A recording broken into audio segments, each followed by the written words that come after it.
On today's show, we're going to talk about a fear of failure during a job transition. We're going to talk to an exhausted mother of 4 who needs her husband to step up. And we're going to talk about what happens when someone you love did things in the past that are affecting you in the present. Stay tuned.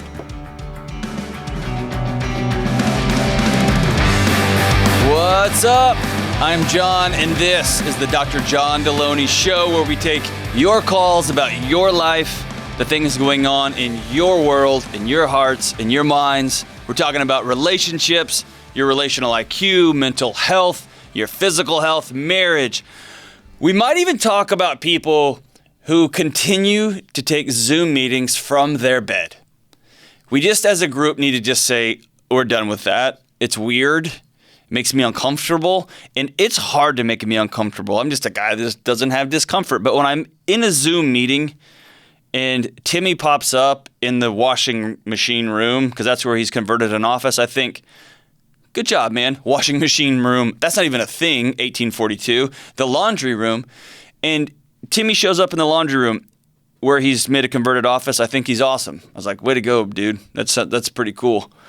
And then, Ken shows up in his kid's room, and that's where they're meeting. And I think, way to go, man. And then James shows up in bed.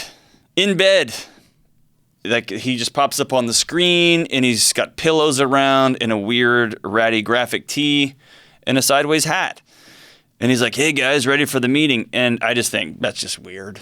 It's gross. It's just, I just don't need those things in my head. And so let's just all as a team say we're not going to do Zoom meetings from beds anymore.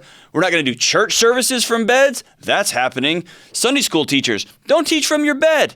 I don't know, yoga instructors, go to the outside, go to the garage, whatever. Let's just get out of our beds on Zoom calls. And we're going to talk about that and more on the show. We're going to be talking about anything and everything in your heart and your mind or your universe. So give me a call, 1-844-693-3291. That's 1-844-693-3291. Or you can always email me at askjohn@ramseysolutions.com. That's askjohn@ramseysolutions.com. The emails are flowing in, and they are coming from all over the world, literally. Super cool. I'm so glad to be connecting with everybody. Thank you so much. Let's just go straight to it. Let's go to Kara in Bellevue, Washington. Kara, good morning. How are you? Good morning, Dr. D. I'm great. How are you? Good. How can I help you this morning? I am having for the first time in my life, a little career dilemma I need some advice on. All right, bring it on. What's going on? So I've been at the same company. I've been in the dental field for about 13 years now. I'm with the same practice for the full 13 years. Are you a dentist or a dental hygienist? What are you doing there? I was a dental assistant. Now I'm kind of like a patient care coordinator, office manager type position. Very cool. And just as an aside, you see some crazy stuff in a dentist office, don't you? Yes, we do. I always think that a dentist, a dentist and a proctologist, those two know, I can tell you about yourself, right? Everyone else can be lied to, but y'all, those two doctors, you get to see it all. So, man. The evidence is there. God bless you, man. That's a whole other conversation about dental hygiene. But, all right, so go ahead. You're thinking about changing plans. Yes, I'm at the point. So my husband and I just became debt-free. Congratulations. Awesome. So, thank you. And I'm wanting to change professions. I have never changed a profession before. This is my whole working career, and I've been with the same doctor. And I have you can almost call it a crippling fear of failure and disappointing people.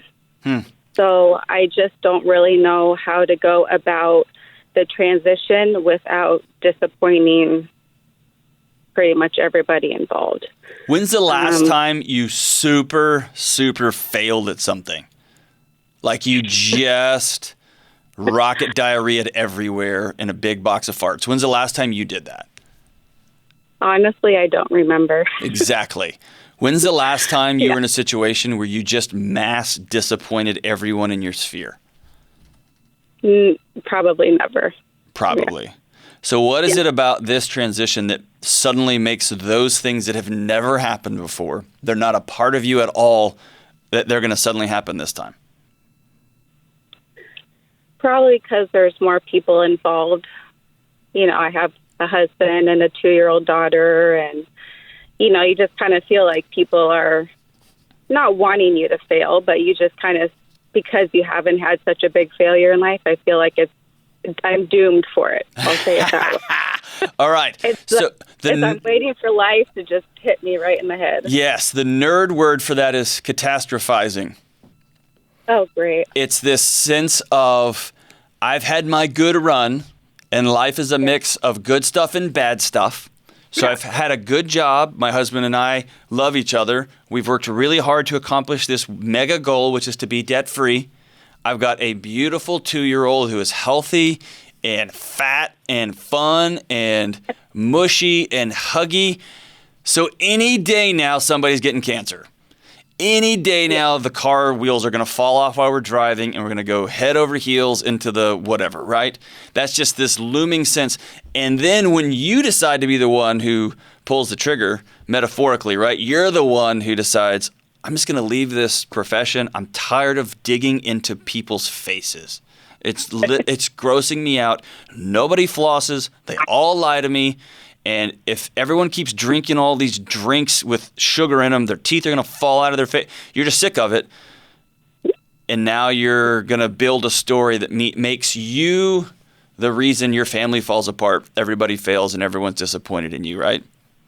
100%. Yeah. Okay.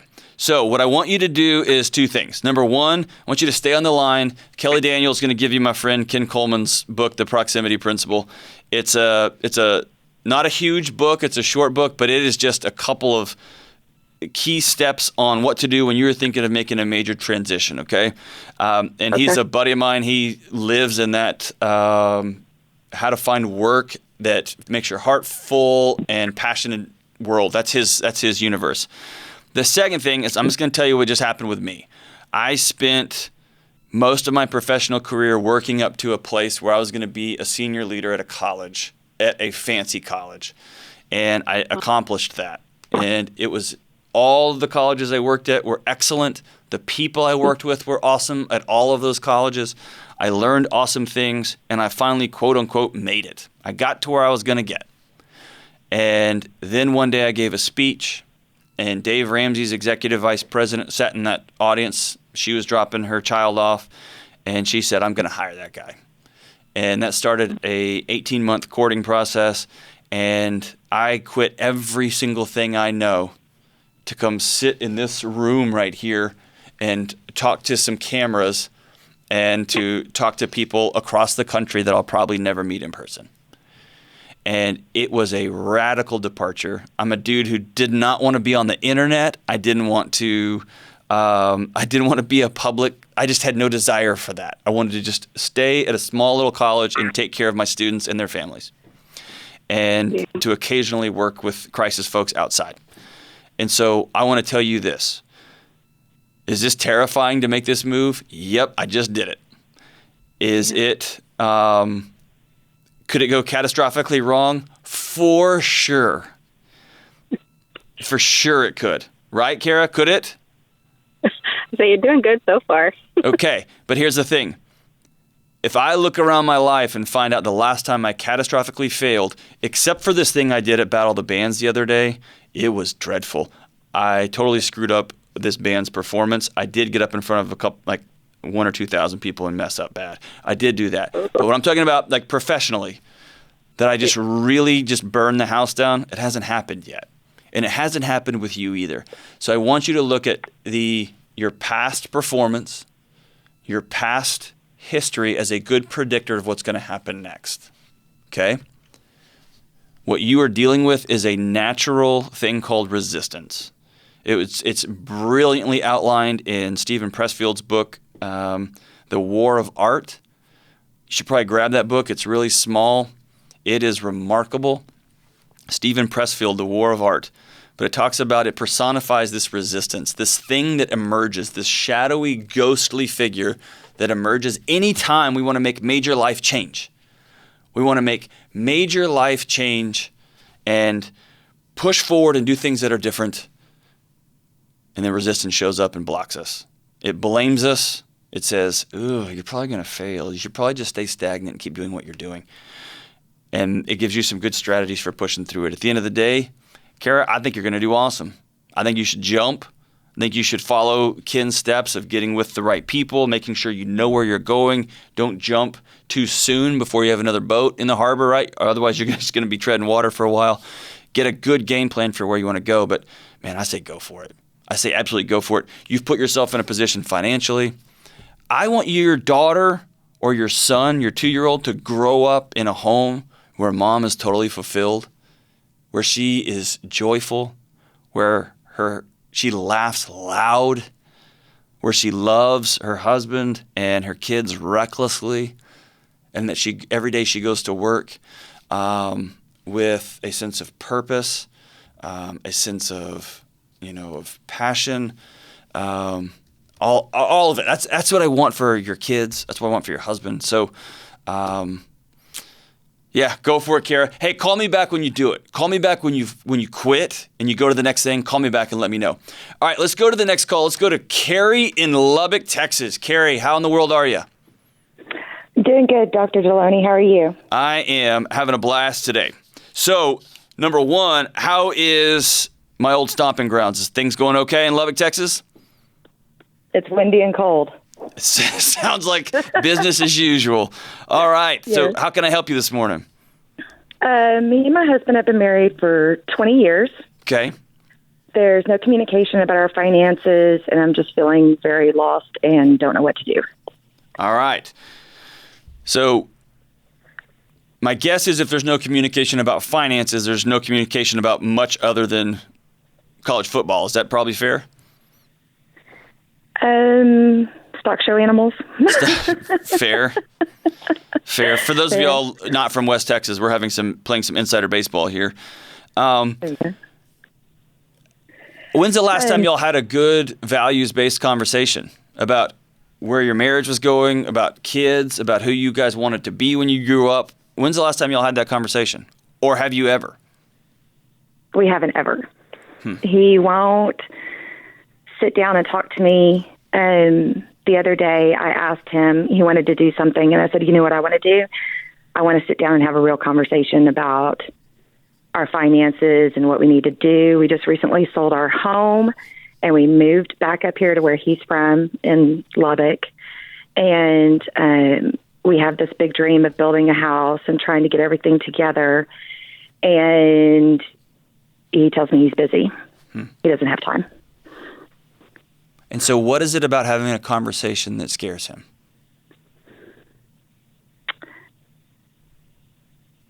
I'm not sure.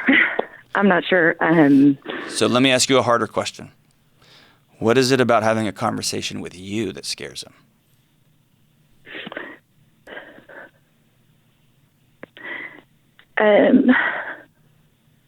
I feel like he maybe thinks he's failed.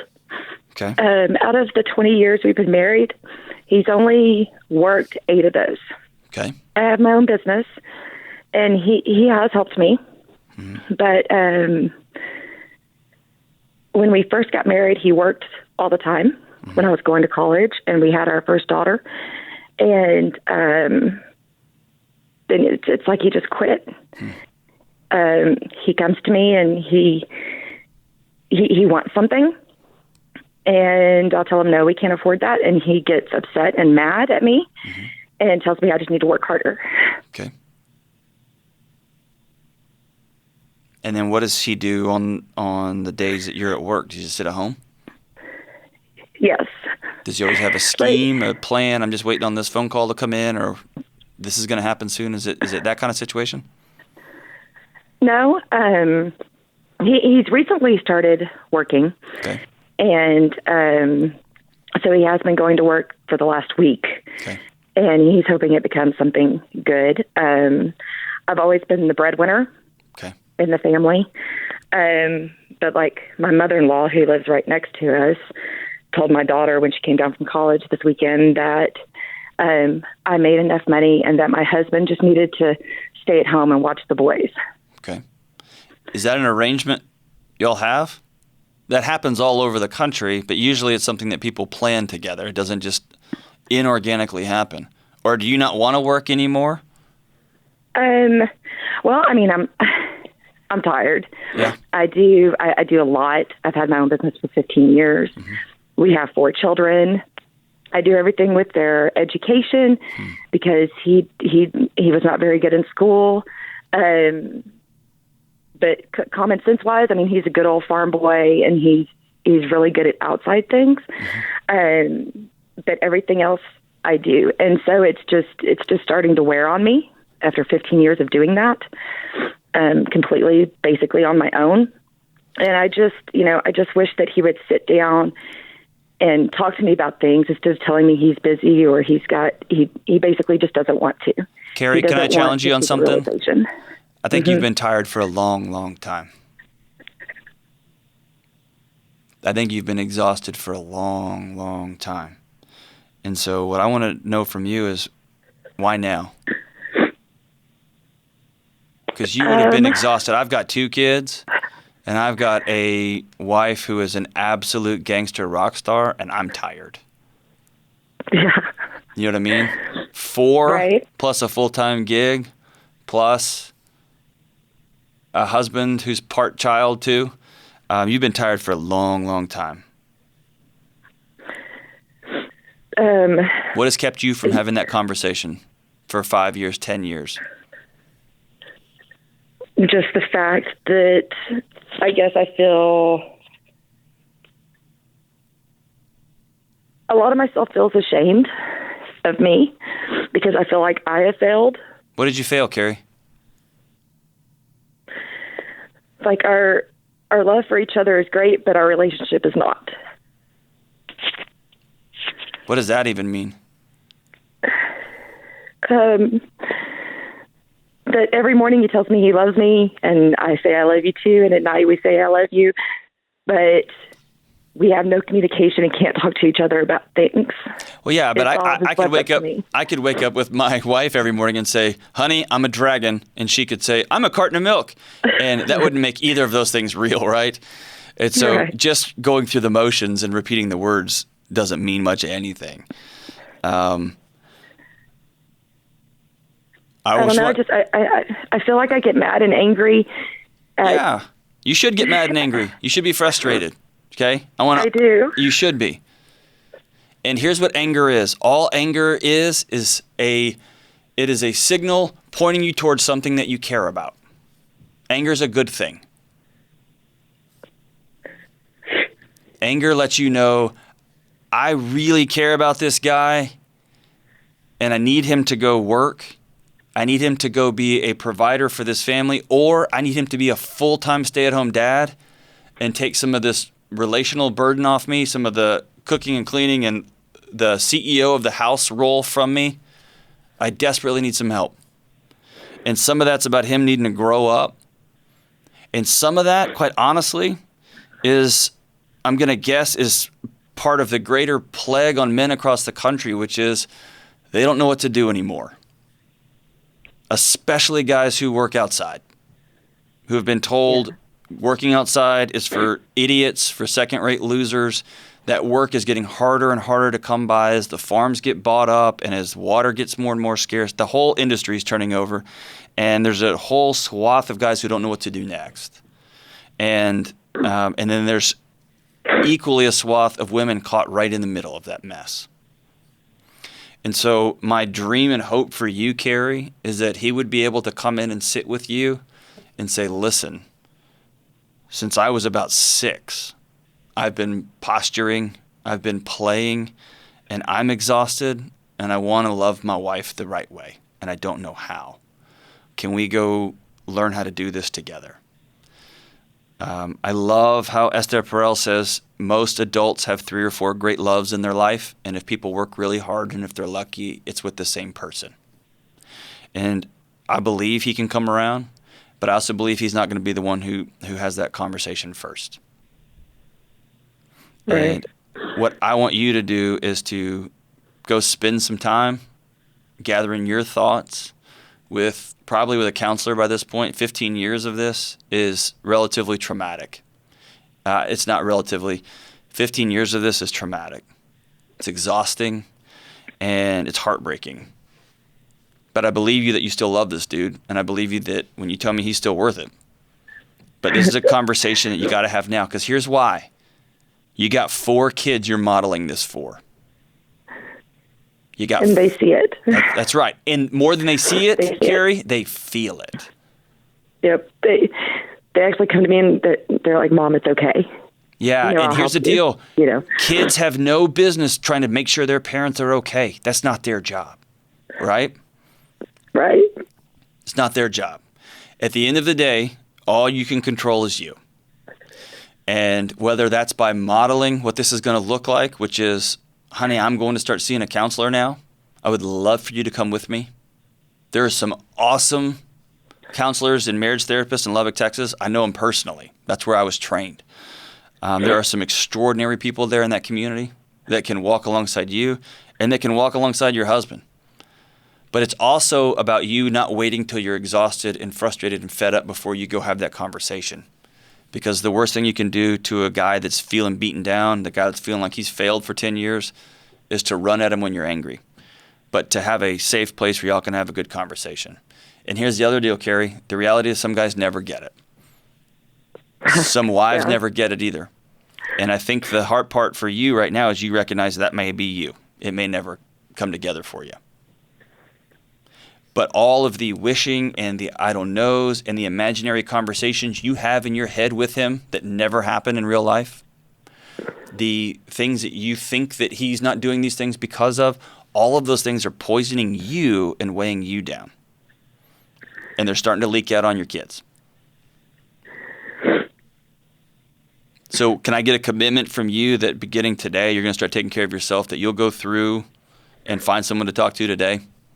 Make an appointment today before the day's over? Yes. Okay. And I want you to tell him, your husband, I love you, and we're going to schedule a meeting, just a state of the union. How's our marriage? How's our kids? How's our future? We're going to schedule a meeting, and I want you to plan it for a week in advance or 2 weeks in advance. And there are some killer breakfast places in Lubbock, Texas. And I want you to plan it for a place where y'all can get up on a Saturday morning and go talk to one another. And I want you to have a list of things written out. And I want you to make sure he knows he's loved. I want you to make sure that he knows that he's valued. But I also want him to know that you're exhausted. And that you are interested in completely rebuilding your relationship from the floor up. But it's going to take his full participation in that. And guys, if you're listening to this, it is never too late to go talk to your wife. It is never too late to go talk to your girlfriend, to someone you're interested in, to any significant other, to your parents, to your friends. It's never too late, guys, to go in there and say, it's been 5 years, it's been 10 years, and I don't like the direct trajectory of where I'm going. I don't like it. I want to start over. Can we rebuild this thing up from the floor up? And I'm going to need some lessons. I'm going to need to learn how to do this. I don't even know what I feel anymore. I'm going to need to go back to community college. I'm going to need to go fill in the blanks. Guys, it's never too late to have that conversation. Women, it's never too late to have that conversation either. You don't need to wait till New Year's Eve. You can start today. Start today. But set up some time to go have that conversation and start taking care of you. Carrie, after that conversation, I want you to call me back. I want you to let me know how it goes. And if you need some folks in that area that I trust, get with Kelly, and then I will connect you to somebody that some folks that I know and love and trust there in that community. We'll be thinking about you, Carrie, and get to work on you. Get to work on you and get to work on that marriage. All right, appreciate you. Let's go to one more call. Let's go to Tia in Phoenix, Arizona. Tia, how are we doing this morning? Good, Dr. D. Thanks for taking my call. Thank you so much for calling in. How can I help? I'm really struggling with trying to maintain a relationship with my dad. Okay, 1 second. Back up and talk directly into the phone there. How's that? Perfect. Excellent. All right, go for it. I'm really struggling with trying to have a relationship with my dad. We just bicker constantly over any and everything. And I really struggle with liking him. I love him because he's my dad. And I just want to know what I can do to be a better daughter, I guess, and to make the relationship work when there's so much conflict. Why is there conflict? Where's it stem from? So my parents were married for 25 years, and my dad had affairs throughout that entire time. The latest affair he had was while my mom was going through breast cancer, and then 15 years later, my dad has married this woman. Okay. And so I just struggle with his life choices. Sure. So I really struggle with the decisions that he's made, and I guess who he is as a man. But I do want to have a relationship with him. Why do you want a relationship with him? Why do you want a relationship with a guy that you disagree with when it comes to values, that hurt your mom over a quarter of a century, and then you feel like rubbed your nose in it by marrying the woman that he was with while your mom was going through breast cancer surgery? Like, what about that guy do you want a relationship with? Well, I guess because my little brother died, my only sibling, about a year and a half ago, and I just don't want to lose that. I have such a small family that if I don't have a relationship with my dad, that's one more person I'd be losing. Yeah. I'm sorry about your brother. Thank you. That shouldn't happen. I hate that for you, Tia. I'm sorry. Thank you. Is your mom still around? Oh, yes. I talk to my mom 10 times a day. My mom's great. What does she think about this about your old man, about this ex-husband of hers? She is still friends with him. Like, they maintain a very healthy relationship, I guess, for the sake of my brother's kids, their grandkids. And so my mom doesn't, talk down about him. She understands where I'm coming from. She understands why I'm hurt, but she doesn't. She tells me I need to do what's best for me. Okay. So she doesn't have to, advise me to go one way or another when it comes to my dad. So let me ask you one more question. Has your dad ever violated your boundaries? Has he been ugly to you? Has he been supportive of you? Forget what he did to your mom. Has he been a good dad? Financially, yes. Emotionally, I would say no. Has he hurt you financially or just not shown up? So financially, he's been great. Yeah, but financially, man, that ends up being people wallpaper with that. I mean, that's right. I mean, that's just like fancy Twizzlers for grown-ups, people who just throw money at problems. Yeah. Has he? When I'm saying emotionally, is he abusive to you? Does he tell you you're a piece of crap and why'd you do that, or is he just not shown up throughout your life? But I would say a little bit of both. Okay. And so, have you ever talked to him about how he makes you feel? How you feel about his new wife? How you feel about what he did to your mom for 25 years? Have y'all ever had that conversation? Or does it just leak out in, and he complains to you and you complain back in this little death by BB gun situation? A little bit of both. But when I've tried to address the issues, like I'll bring up the infidelities, he'll say that those aren't my issues, those are my mom's issues, and they have nothing to do with me. So he'll shut that conversation down. You know that's a gigantic wooden box of dog crap, right? Yes, absolutely. Okay. That's 100% not accurate, right? Yes, I do know that because Okay. I watched it happen my whole childhood. Right. I was directly affected. So I'm going to give you called me, so I'm going to be real honest with you, okay? And then I'll give you the first thing that popped into my head. At some point, you're going to have to, how old are you? 39. 39, okay. Exhale real quick. Big exhale. I can feel your shoulders tense through the phone all the way here in Nashville, Tennessee. Oh, my goodness. Okay, now listen. At some point, you're going to have to let the fantasy go. Your dad sucks. Okay. That does not mean he's not worthy of a relationship. That doesn't mean that he's not somebody that should be in your life. But your dream of having this perfect dad is not real, and you got to let it go because it's wearing you out, not him. Okay. It's exhausting you. It's keeping that low-level hum of anxiety in your heart all the time. And after 39 years of this, it's becoming, if it hasn't already, It's starting to depress the way you see the world, the way you interact with people that you love.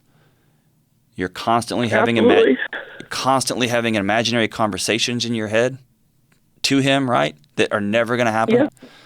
And those get you worked up, and those get you fired up, and those get you all pissed off. Here's the thing. Your dad sucks, man. He cheated on your mom for a quarter century. When he needed her most, he wasn't there. The thing you have in your corner is an absolute rock star ninja mom. And here's what she's given you. She's given you a model of, I'm not going to let somebody else's poison kill me. Right? Yeah, that truly is my mom. There's that old saying in AA, hating somebody is like poisoning yourself and hoping they die. And your mom knows that.